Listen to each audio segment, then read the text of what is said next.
What's going on, guys? My name is Ben. How are you guys doing today? And what I have for you today in this video, got a little different type of video today. It's a vlogging type video. However, this is another episode of What Do I Think?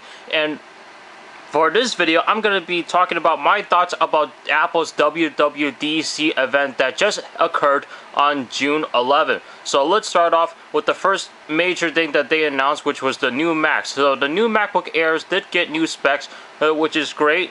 Has Intel's latest quad-core i7, not quad-core, latest i7 processor, which is Ivy Bridge, so that's not too bad. And same thing with the MacBook Pro, they also got updated, which is pretty cool. Not to mention both of those Macs did get updated to USB 3.0. That's a good thing because there are devices out there that are being developed that are plugged in by USB 3.0. which is faster than USB 2.0, which is the current USB port that most of us are experiencing with right now if you are an existing Mac user. And then they announced a new one which was under a black cloth, which was the next generation MacBook Pro.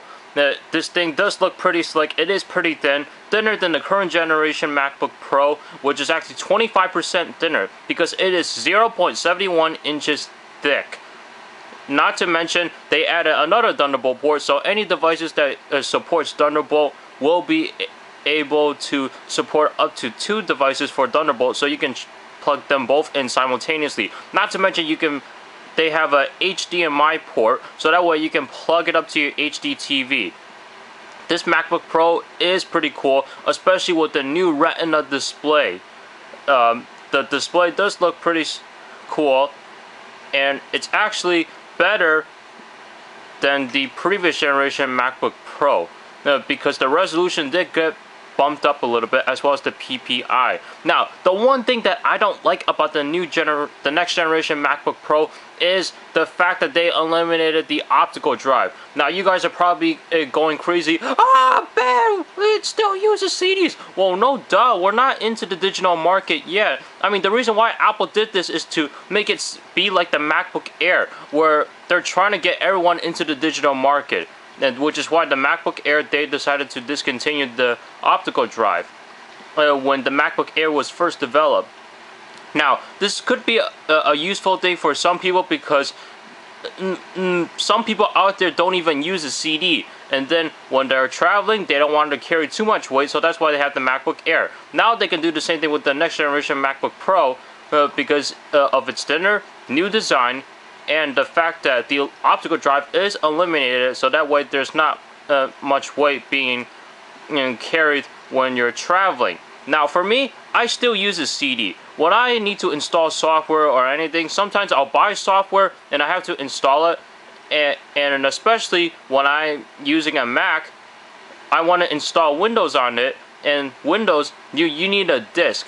Now there are alternatives to use a thumb drive, but even if I can do that, I wouldn't mind doing it, but I would still prefer to use a CD because there are people who drive a car, listen to music, but don't have a USB port in their car where you could just plug up your electronic device so that way you can play your music that way.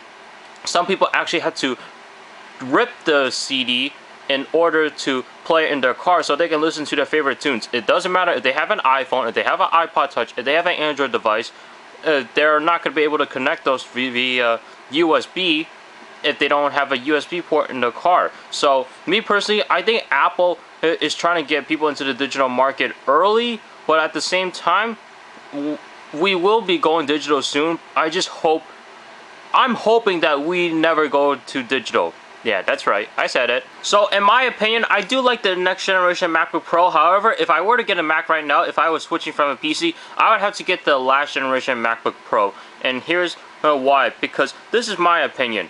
The next generation MacBook Pro actually costs a little bit more money than the current generation MacBook Pro. The current generation stayed the same price.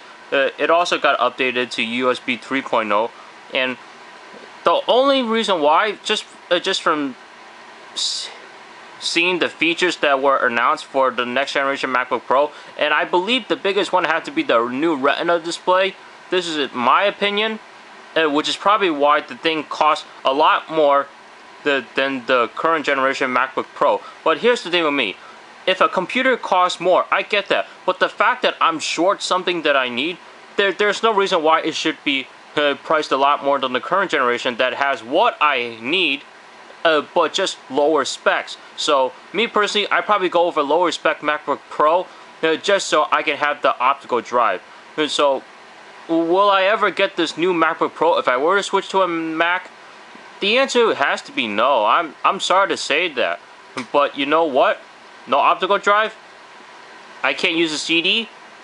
Then it's not required for me and it doesn't work for me.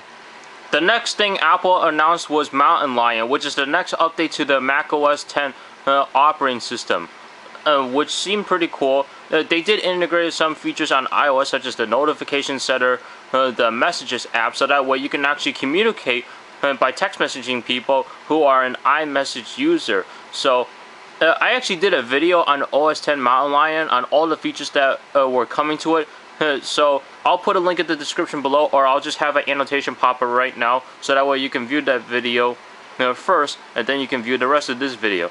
Now, with the Mac stuff off to the side, we got another announcement, which was iOS 6. iOS 6 did announce some features in there.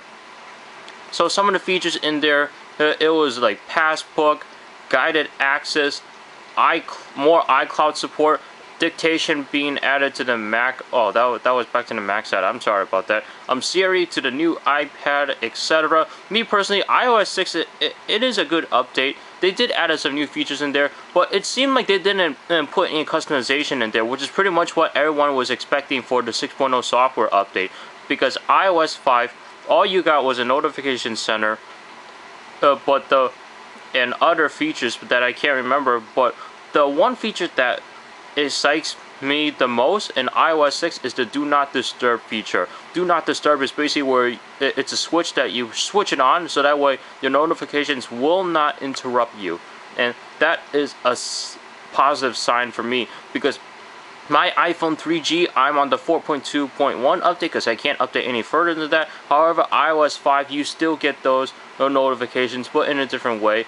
And some people probably don't even want it pop up at the top, even when they're not seeing it. They can hear it, they'll be able to see it, but it's probably not that noticeable, I guess. However, sometimes I would want to shut it down completely, so that way I get no notifications at all, not even pop out at the top. So I definitely will need a new device in order to update to iOS 6 or be running on the current operating system. So overall, what do I think about Apple's WWDC event? I think it was a great conference. We did see some new hardware upgrades, not to mention a new hardware announced, but there was no new iPhone that was announced, which was pretty much expected. So we will be seeing that around the October line. So all the stuff that Apple announced was great. They are integrating more Facebook integration in iOS 6 like they did for Twitter on iOS 5. But me personally, there were some things that weren't very excited at all, and it just didn't get my hopes up that much, especially the iOS 6. But that's just a minor issue at the same time. So overall, most of the event, I was like, oh yeah, this is cool. So what do you guys think about Apple's WWDC event? I think Apple's WWDC event was great. They definitely nailed it. However, there were some things that I was scratching my head asking, why did Apple do this? Such as eliminating the optical drive. But I already know the answer to that, so that way people can take their MacBook Pro everywhere. So anyway guys, if you like this video, please hit that like button down below, as well as subscribe to my YouTube channel for more videos like this, and of course follow me on Twitter. So what are your thoughts about Apple's WWDC event? Were you excited, not excited? Were you disappointed? Were you excited for the new features that were announced? Leave it down in the comments down below. Thank you so much for watching, and I will see you guys in the next video. You have a good day now. By the way, this is the hat that I was wearing. It's an Acura hat. Oh yeah. Are you jealous right now? Huh? Are you jealous right now? Huh? Huh? Huh? Huh? Yeah. You're not jealous. Besides, I like Cadillacs better.